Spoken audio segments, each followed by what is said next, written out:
या 2024 लोकसभा निवडणुकीमध्ये नगर दक्षिण मधून MIMचा परवेज अशरफी हे निवडणूकच्या रिंगणामध्ये उतरलेले होते।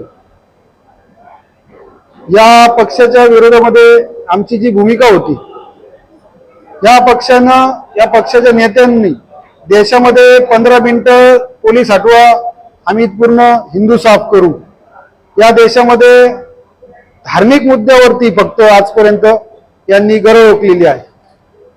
या निवडणूक रिंगणामध्ये या पक्षाच्या येण्यानं जे काही अशी चुकीची अशी हे प्रसिद्धी करत होते की निवडणूक त्रिलढत होईल, त्रिशंकू होईल, अशी होईल, तर या पक्षाच्या बाबतीमध्ये या मुस्लिम महिलांमध्येच एक भीतीचं वातावरण असतं।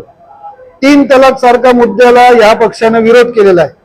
त्या ठिकाणी मुस्लिम महिलांनाच या ठिकाणी सुरक्षित जगण्यासाठी जो 3 तलाकचा मुद्दा होता तो महत्वाचा होता।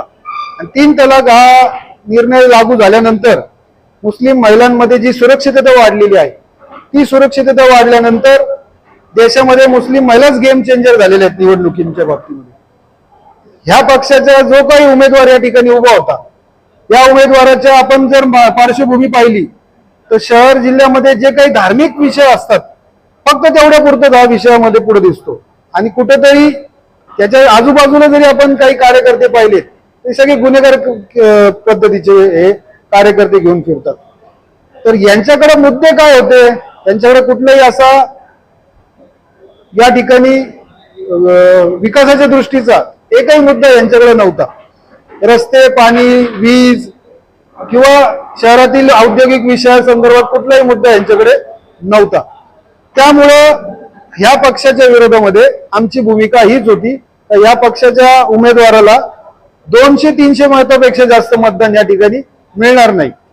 आणि त्यांच्या डोक्यात कुठेतरी बहुतेक प्रकाश पडला असेल आणि आज त्यांनी त्यांचा उमेदवारी अर्ज मागे घेतलाय।